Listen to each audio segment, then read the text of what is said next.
Mechanics, delivery drivers, housekeeping at a hotel. Yeah, the person who shampoos your hair at the salon. Today, we're talking about tipping. And how much and to whom? And what about those tips at the coffee shops? No idea. The jars, There's you know? so many rules and so many ways to get it wrong when it comes to tipping etiquette, I tell you. So we are bringing in the heavy hitter today. Liz Aquino, our etiquette expert of the Good Manners Group, is going to quiz us today on our gratuity 411. So Liz, how are we going to play this game?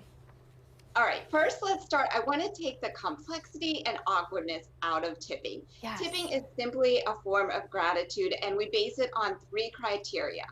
First, the amount of service you receive. Second, the caliber of service you receive. And then third, the degree to which that person's livelihood depends on the tip. So hopefully knowing those criteria, you'll do really well on this quiz. Let's get started with the first one. Let's start with our food-related services. How about when you pick up food from a restaurant, so carry-out service? A lot of people are doing this too. Yeah. Yeah. Do you think 5 to 10% or no tip necessary?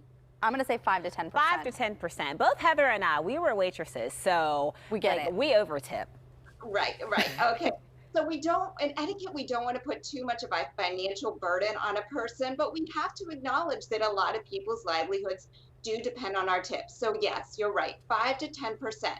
The only exception is if it's counter service only. So if you order from a fast food restaurant on your app and go to that restaurant to pick it up, counter service only, by law, that employer has to pay employees at least minimum wage, then no tip is necessary. But by and large, it's a 5 to 10% tip for carryout. Okay. Something else that was kind of really expanded during the pandemic was grocery pickup.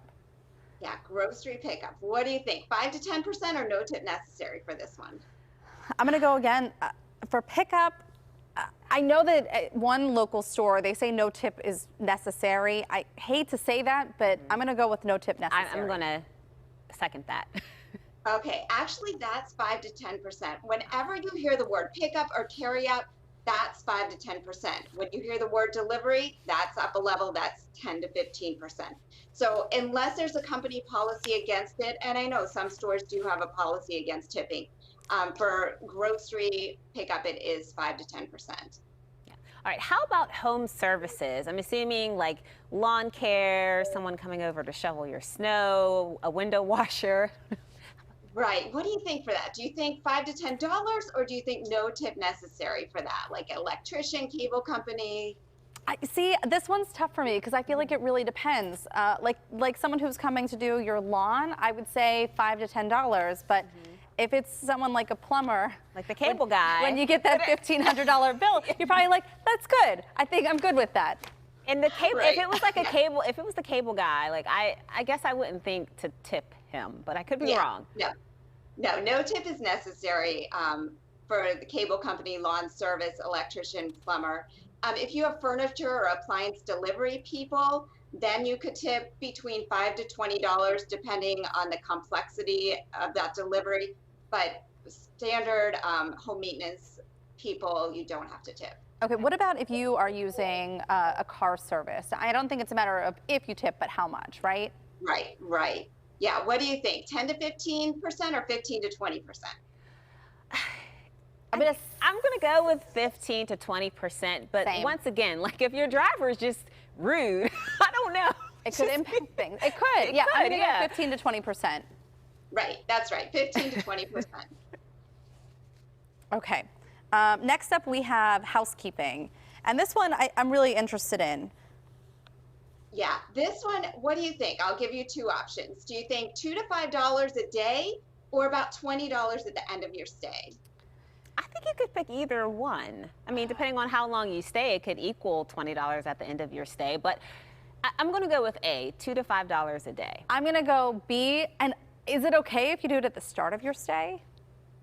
You know, you want to tip every single day, the $2 to $5 a day, because the housekeeping service changes over so frequently. So this way everybody gets a little bit of money. So it's about $2 to $5 a day, with the exception of if your room looks like something just short of Coachella happened the night before, then you want to tip a little, I was looking at $20 a day. It's like she's Right. been with me Yeah, before. no, All right. I'm just kidding. How about the hairdresser? So when I go to the hairdresser, like if I'm just getting like a haircut, then I like lean more towards the 20%. But like if I'm getting like a major like color service where my bill is astronomical, sometimes it's challenging to tip 20% on top of that. But I'm not sure what the Yeah. right answer What are our is. options here for this one? Okay, options are 15 to 20% or 10 to 15%. I feel like 20% is like my go-to for this. I'm gonna go with that too. I'm going to go with A. Yeah, you're absolutely right. 15 to 20%. When in doubt, across the board, any service industry worker, go 15 to 20% if you forget how much to tip or feel awkward about tipping. You can't go wrong with 15 to 20%. And the hairdresser, for sure, that amount is great. What about, because sometimes it's not just that one person who has their hands on your head. There's sometimes someone who is washing your hair or even helping to blow dry it. Yeah, what do you think for that? Do you think no tip necessary or about $2 to $5? $2 to $5, definitely. I'm going to say $2 to $5 and more if they're doing more with your hair. Absolutely, you guys got it. And what about a dog walker? This, I think, is going to happen more and more as people go back to the office. Right, yeah. What do you think? No tip necessary or a couple dollars every time they walk your dog? A couple dollars every time they walk your dog. I'm going to go with B here with this Especially one, if they're Liz. walking Wilson. It's a lot of work. Yeah, it's not inappropriate to tip a couple dollars, but you really don't need to tip the dog walker every time. At the holidays, you could give them a nice big tip. It's not inappropriate to tip though, but it's not necessary. It kind of falls into No that those home-related services, it sounds like. Right, right. Well, thanks. I don't know if we passed or not. I feel like we did a good job. I think we I think we did we okay. did. Oh, and let me say one more thing.